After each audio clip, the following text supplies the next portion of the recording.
Class 4 এর বাংলা পৃষ্ঠা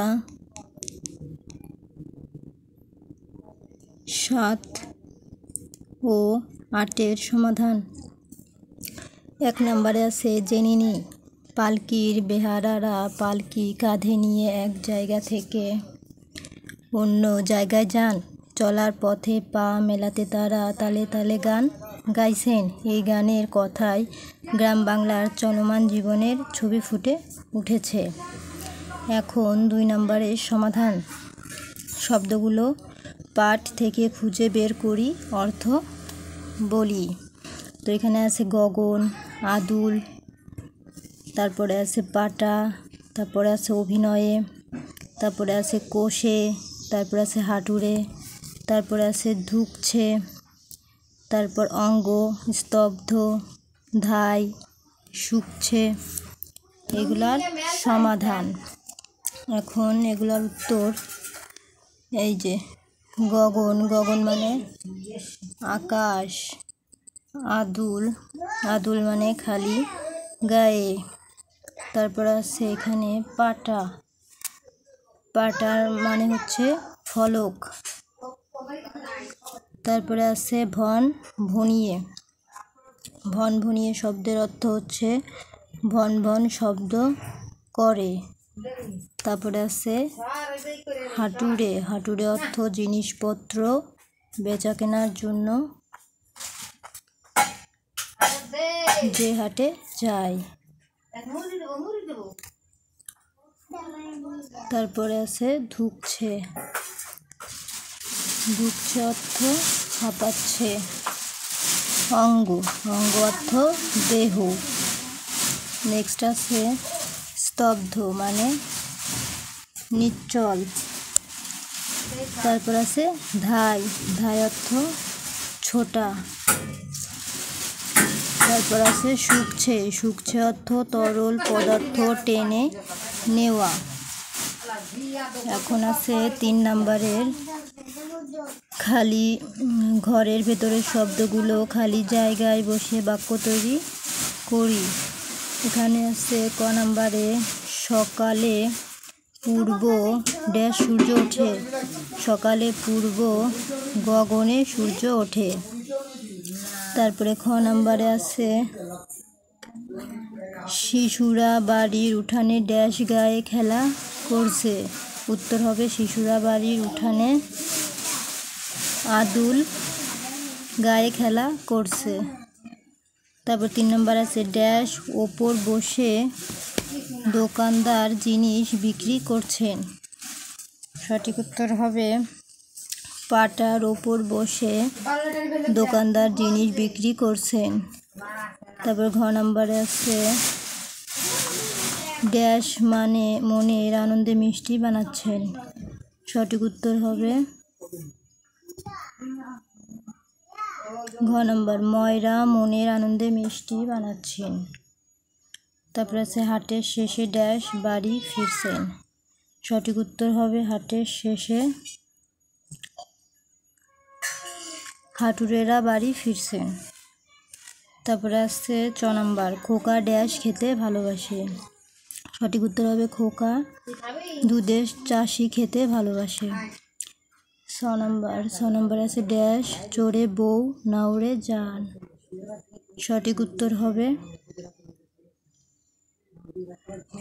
পালকি চড়ে বউ নাউরে যান।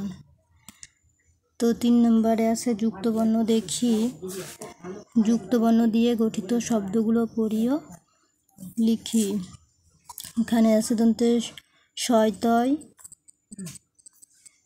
বয়ধয়। স্তব্ধ, স্তব্ধ এর যুক্তবর্ণ হবে দন্তের স, দন্তের স। তো এটা আলাদাভাবে ভেঙে লিখতে হবে। এবং এগুলা দিয়ে কি কি উচ্চারিত, দন্তের শয়তয় দিয়ে কি কি ধরনের উচ্চারিত হয়, যেমন হয় ব্যস্ত, সস্তা, এটা এই দুইটা হয়। তারপরে বয়ধয়, বয়ধয় আলাদা করে ভেঙে লেখাকে বলে যুক্তবর্ণ ব ধ। তো এই ব ধ দিয়ে আর কি কি উচ্চারিত হয়, লব্ধ, ক্ষুব্ধ। তারপরে আছে রৌদ্র, রৌদ্র এর যুক্তবর্ণ দয় রফলা, দ আর রফলা।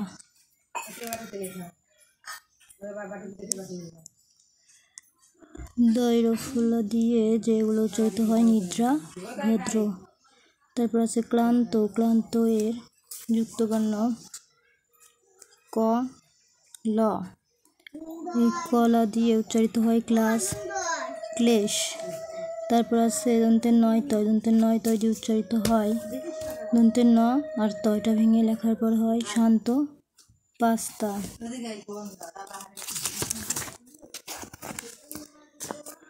দ্বিতীয় 5 নম্বরে আছে নিচের শব্দগুলো দেখি, এ ধরনের আরও কয়েকটি শব্দ লিখি।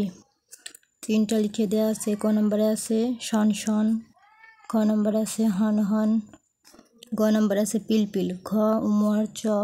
এটা আমাদের করতে হবে। তো ঘতে আছে খন খন, উমতে আছে ঝন ঝন এবং চতে আছে ঠক ঠক। এখন 6 নং প্রশ্নের উত্তর বলিও লিখি। প্রথমে আছে দুপুরের রোদে পালকির বেহারাদের কি অবস্থা হয়েছে।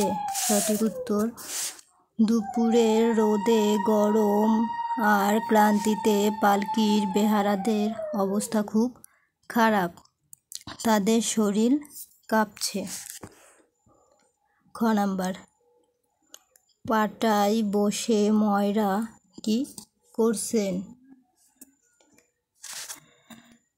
সঠিক উত্তর, পাটায় বসে ময়রা চোখ বন্ধ করে ঝিমুচ্ছেন। গ নম্বরে আছে হাঁটুরে কোথায় যাচ্ছেন। তো সঠিক উত্তর হচ্ছে হাঁটুরেরা কোথায় যাচ্ছেন, এই যে হাঁটুরেরা হাটের শেষে দুপুরের প্রখর রোদে ক্লান্ত শরীরে বাড়ি ফিরে যাচ্ছেন। তারা রোদের মধ্যে ক্লান্ত শরীরে বাড়ি ফিরে যাচ্ছেন। এখন সর্বশেষ ঘ নম্বরের উত্তর, কুকুরগুলো ঢুকছে কেন। তো সঠিক উত্তর ঘ নম্বরে দেওয়া আছে দুপুরের প্রখর রোদে ক্লান্ত হয়ে কুকুরগুলো ঢুকছে, তারা অতি গরমে ক্লান্ত হয়ে ঢুকছে। এটা হচ্ছে ঘ নম্বরের সমাধান। এখন 7 নম্বরে আছে বই দেখে ছন্দের তালে তালে কবিতাটি বারবার পড়ি। এই 7 নম্বরে বলা আছে কবিতাটি ওই পাশে যেটা লেখা আছে সেটি আবার বলতে। এবং 8 নম্বরে আছে কবিতাটি না দেখে আবৃত্তি করি, মানে মুখস্থ কবিতাটি না দেখে আবার আবৃত্তি করার কথা বলা হয়েছে। এখন 9 নম্বরে আছে কর্ম অনুশীলন। পালকির গান কবিতার অনুকরণে আমি একটি ছড়া বা কবিতা লেখার চেষ্টা করি। মানে পালকির গান কবিতার অনুকরণে আমি একটি, মানে এরকমই আরও একটি কবিতা লেখার চেষ্টা করি। মানে এই ঠিক যেরকম কবিতা লেখা আছে এরকমই আরেকটি কবিতা নিজের ইচ্ছা মতন মিলিয়ে লেখার কথা এখানে বলা হয়েছে। তো আজকের মতো এই পর্যন্তই। চ্যানেলটি সাবস্ক্রাইব করে পাশে থাকবেন নতুন নতুন ভিডিও পাওয়ার জন্য।